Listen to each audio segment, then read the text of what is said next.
I am going to be discussing the topic of redistricting and gerrymandering in Texas. So, where redistricting and gerrymandering in what state? So, I am going to be talking about Texas as my state, and this is the state that I'll be discussing these topics over.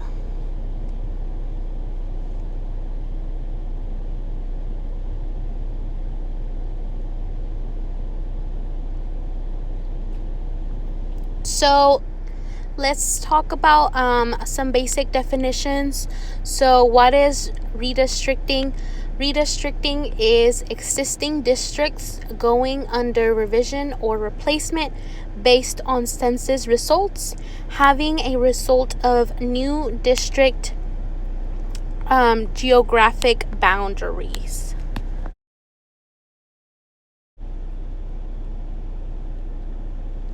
So the basic definition for gerrymandering is the practice of unfair political advantage for legislators by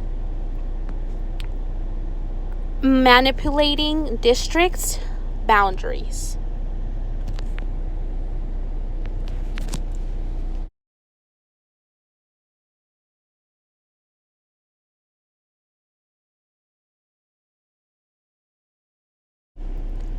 So here are a few facts about redistricting in Texas.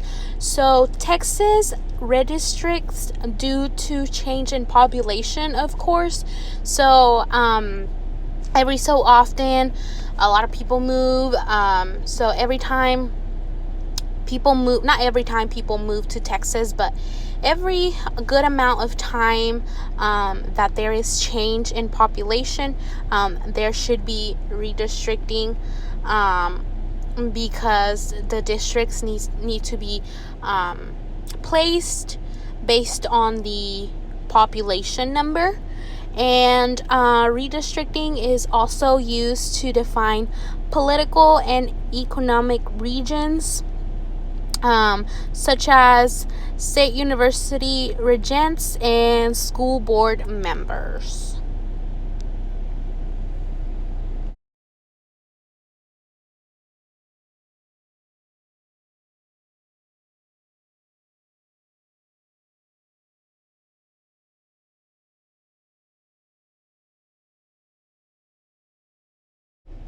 So let's look at the relationship between redistricting and gerrymandering.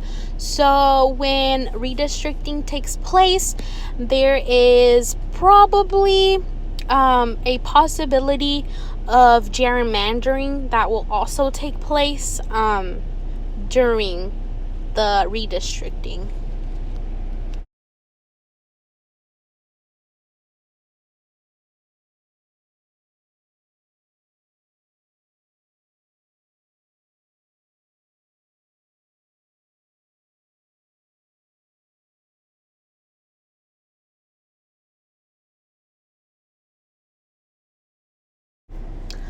So redistricting in Texas takes place every 10 years, as I mentioned before. It is because of the population change, and so these districts need to be placed based on the population number. Here is a map of the districts. This is not the current districts for 2020, but this is an old map with districts from the past. So as you can see, the cities are placed in districts by the numbers, and this is just for reference so you can see kind of what the districts look like. And so different colors are different districts, and each of them have a number.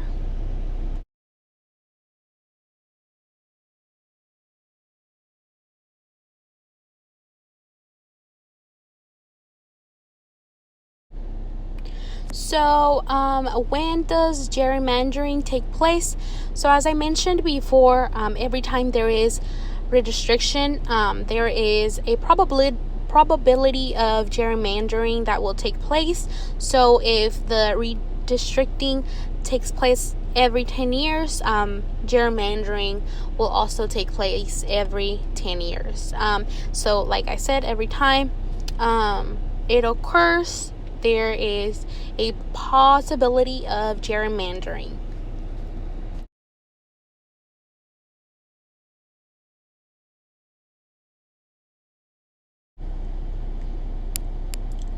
Let's look at this first example of redistricting and gerrymandering that took place. So, this was a case that was taken to court in 2006 regarding the 2003 Texas redistricting.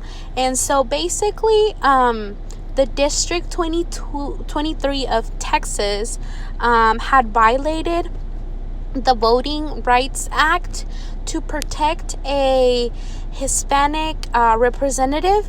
I am not aware of what happened with this case, where they took it, or what the consequences were, but I was informed about this case that was taken to court regarding this violation.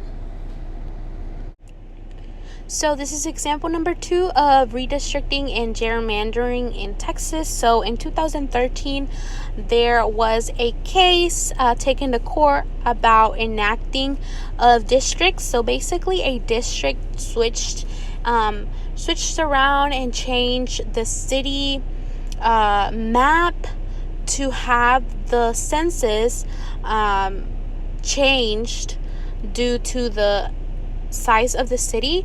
And so this was taken to court, and the court decided that they didn't do it on purpose, that it could have just been an accident, but a lot of people believed it was gerrymandering because it somehow affected Hispanic and Black voters in their census. So this is just another example.